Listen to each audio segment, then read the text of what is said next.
O José Marcos de Freitas, ele escreve assim: Padre Fábio, sua bênção. Quando nos deparamos com a condição da existência humana, invariavelmente nos perguntamos o porquê do sofrimento. Porquê de sermos assolados por tantos conflitos, desastres, problemas? A mídia atualmente explora esse lado obscuro da existência. Desastres naturais, guerras, terrorismo, famílias desfeitas, gente morrendo pela fome, pessoas tentando sobreviver em condições totalmente indignas, pessoas em estado de profunda depressão, outros se refugiando em estados de aparente euforia. Diante desse quadro trágico da vida humana, alguns buscarão respostas, outros apenas se conformarão. Os mais céticos dirão que as coisas são assim mesmo, devido ao egoísmo humano, acrescentando que o sofrimento é a maior prova de que Deus não existe, de que Deus não é bom, pois se Deus existisse, Ele não permitiria o sofrimento. Padre Fábio, qual o significado do sofrimento nas nossas vidas? Gosto muito do programa do senhor e esperaria que o senhor me ajudasse a refletir sobre isso. Deus nos abençoe, um grande abraço.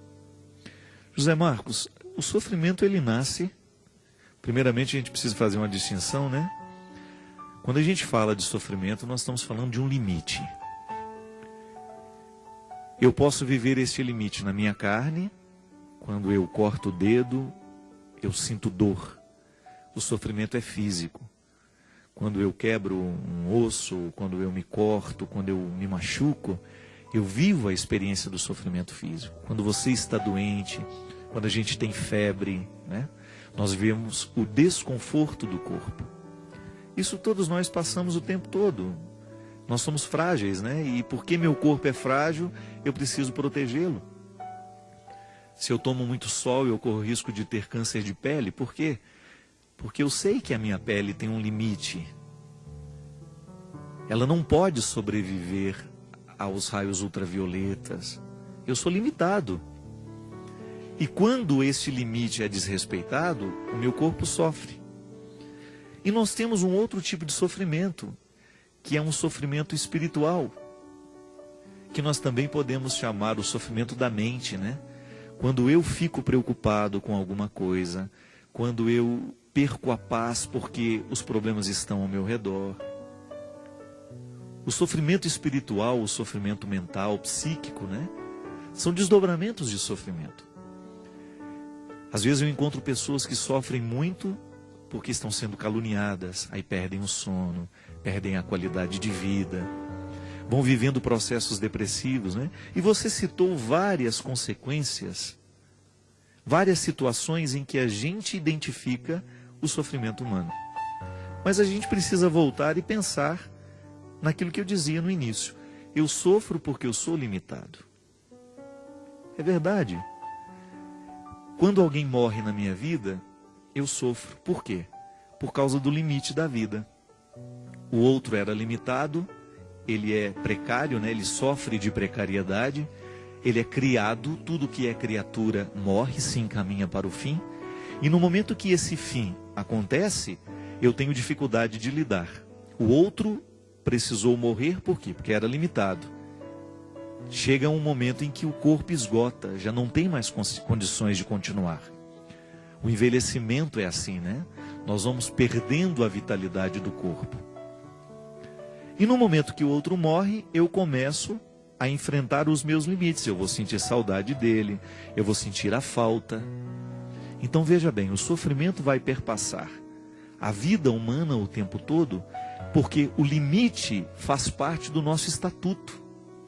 Onde você tem pessoa, lá você tem a experiência do limite. E o limite, ele sempre vai ser uma experiência de sofrimento. Só que nós precisamos identificar que há duas formas de prestar atenção nesse limite. Uma primeira, que é bastante pessimista, que é quando eu começo a pensar os meus limites e os limites dos outros como um empecilho para a nossa felicidade. E aí nós caímos nessas frases feitas, nessas respostas simplistas, que dizem assim: Deus não existe, porque se Ele existe, Ele não iria permitir o sofrimento. Isso é uma coisa que nós escutamos o tempo todo, mas vamos ser sinceros. Esta é uma perspectiva muito ingênua. Ela pertence a um contexto de idealizações, né? Uma pessoa que idealiza muito a vida vai achar que tudo tem que ser perfeito, bonito, ordenado, feliz. E aí a gente costuma dizer que Deus não existe porque o limite existe. Então eu vejo o sofrimento, eu não consigo acreditar que Deus possa existir. Por quê? Porque o sofrimento me fere. Esta é uma forma de compreender o sofrimento, uma visão pessimista sobre ele. Mas por outro lado, nós podemos ter uma visão otimista do sofrimento. Não se trata de virar um bobo alegre, né? Não. Eu começo a compreender o meu limite como uma oportunidade que eu tenho de viver a experiência do cuidado.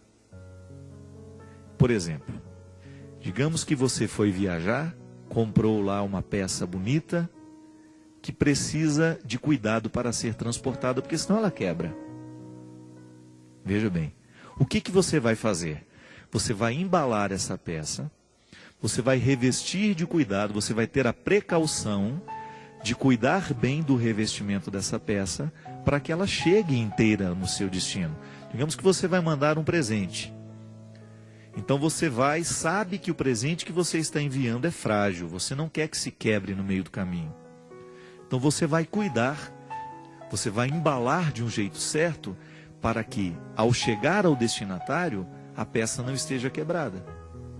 Veja bem, há um limite, a peça quebra, isso é limite. Ela não é inquebrável, ela não está livre do dano, da possibilidade do dano. Mas eu então vou fazer com que eu revista essa situação de cuidado para que ela possa perdurar. E aí nós temos a dimensão positiva do sofrimento. Quando o sofrimento nos aponta para um cuidado que nós precisamos tomar. Veja bem, este cuidado ele pode ser físico, ele pode ser psíquico, ele pode ser mental. Como? Digamos que o meu corpo, eu senti uma dor no meu ombro. O meu corpo está avisando que alguma coisa não está bem. Então o que eu vou fazer? Eu vou procurar um médico para saber o que há de errado com o meu ombro. É uma forma de cuidado. A dor é um sinal positivo. É o corpo mandando um recado. É por isso que eu tenho pavor de gente que sente dor e não vai ao médico. A minha mãe perdeu uma vista por causa dessa história. Toda vez que ela me encontra, é engraçado, estou sentindo um incômodo nesse olho. Aí eu falava, mãe, a senhora tem que ir ao oculista. Passava um mês, encontrava a dona Ana, ela de novo. Fazia assim. Engraçado, não estou tá embaçado esse lado de cá. Aí eu falei para ela, mãe, eu não sou oculista, não adianta a senhora falar para mim. Gente, ela desobedeceu. Aí teve um dia que teve uma dor terrível, teve um estado nervoso lá, a confusão que acontece dentro de casa, né? Teve uma dor terrível naquele olho. Quando foi para o médico já não podia fazer mais nada. Tinha sofrido um glaucoma. Então veja bem, o olho da dona Ana começou a dar sintomas. Começou a indicar que alguma coisa não estava bem, começou a sofrer. Ela não observou, não cuidou, ficou cega de um olho. A vida é assim. Então muitas vezes a dor sinaliza, este sofrimento físico sinaliza para um cuidado que nós precisamos tomar. Vamos falar de um sofrimento mental. Você começa a ficar incomodado com alguma coisa que você está pensando. Então você está perdendo o sono por causa daquilo. Oh, meu Deus. E toda hora que você vai dormir, você fica pensando naquilo. Se você não toma uma decisão diante daquilo que incomoda a sua mente, não adianta sofrer. O sofrimento vai ser em vão. Agora, se você toma uma posição, então digamos que o que está me incomodando é uma situação prática. Eu estou vendo meu filho fazer isso não está me agradando, ou estou vendo aquela pessoa fazer isso, não está me agradando. Eu vou lá e tento resolver, ou estou sendo caluniado, eu vou lá e eu tento resolver a calúnia, eu tento esclarecer as coisas e você volta a dormir direito. Pronto. O sofrimento que estava lhe incomodando, você o interpretou de maneira positiva, fez alguma coisa em torno daquilo e resolveu a situação. Um sofrimento psíquico, por exemplo. Então, de repente, você está sentindo ciúmes. Você está com ciúme desordenado do seu namorado, da sua namorada, e ao sentir este ciúme você acaba ficando agressivo. Veja bem, isso é um sintoma de alguma coisa que está errado com você. Se você não pega esse sofrimento e o interpreta de maneira positiva, compreendendo que ele sinaliza para algum limite que você tem e que você precisa superar, você vai sofrer em vão. E assim é, minha gente. Por que a fome prevalece no mundo? Porque falta solidariedade. Falta gente que faça alguma coisa, que tome decisões. Por que a injustiça prevalece? Nós vimos essa semana, né? É lamentável quando nós ligamos os nossos noticiários para ver o que acontece no Brasil. E a gente percebe que o nosso país está nas mãos de pessoas irresponsáveis. Foi lamentável ver aquela cena daqueles deputados, daqueles assessores todos, recebendo um dinheiro que não é deles, né? Eu não estou fazendo julgamento de uma situação, eu já estou dizendo daquilo que foi comprovado. Das propinas e dos dinheiros que vão para dentro das cuecas, das meias, é lamentável. Agora veja bem, somos nós que colocamos essas pessoas no poder. Somos nós que delegamos a ela o poder de administrar os nossos estados, o nosso país, as nossas cidades. Se a gente tem um prefeito corrupto, fomos nós que elegemos esse prefeito. Como é que nós vamos aliviar o sofrimento do mundo na sua dimensão social? Aristóteles já dizia que a política é uma das expressões mais perfeitas da bondade. Mas a verdadeira política, né? Que é do homem de bem que administra o que é público, para que aquilo que está sendo administrado possa diminuir o sofrimento dos administrados, né? O dinheiro administrado diminui o sofrimento daqueles que contribuíram e que são administrados por aqueles que foram eleitos. Então, muitos sofrimentos que estão no mundo, muitos não, né? Todos, né? De alguma maneira foram causados por mãos humanas. Por isso que é muito injusto a gente dizer que Deus não existe porque a gente sofre. Deus existe. Agora, o sofrimento é uma consequência das nossas escolhas erradas. Você mesmo hoje, você viveu, você saiu para trabalhar e você fez escolhas. Você alimentou os sofrimentos seus ou dos outros. Muitas vezes a nossa postura humana, minha gente, eu vejo isso em mim. O quanto que às vezes eu imponho sofrimento aos outros, por causa do meu jeito de ser.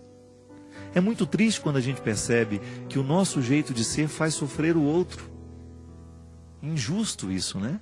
É por isso que a gente precisa ter muita consciência. Será que a minha ação, a minha palavra, o meu gesto fez sofrer ou aliviou? E se a gente não toma as decisões, se a gente não muda isso, isso vai se avolumando e o mundo vai ficando cada vez pior. É a ação pensada, refletida, consciente, que é capaz de transformar as estruturas do mundo. E nisso eu compreendo, assim eu compreendo a ação evangelizadora. A igreja de Cristo presente no mundo é para isso. É para fazer pensar essas estruturas, é para fazer chegar até aqueles que não conhecem a nossa palavra, aquilo que nos tornou, aquilo que nos fundamentou em questões que nós consideramos importantes. É aquilo que nos transformou o coração, né? Porque todo cristão, de alguma maneira, já teve o toque do Espírito. De alguma maneira, já teve contato com o conteúdo da palavra de Jesus, que liberta, que transforma, que salva, que alivia os sofrimentos. É muito incoerente, né, a gente pensar que tantas injustiças estejam acontecendo em países que se dizem cristãos. É impossível admitir que se aprove leis como o aborto, por exemplo. É intrinsecamente mal. Matar alguém é intrinsecamente mal. Não tem desculpas para isso. Outro dia eu recebi um e-mail, não sei se é verdade ou não, mas é tão verdadeiro o que foi dito ali. Dizem que uma mulher apareceu no consultório de um médico e disse para ele assim: doutor, eu estou apavorada, que eu estou com um filho de 9 meses e estou grávida de novo.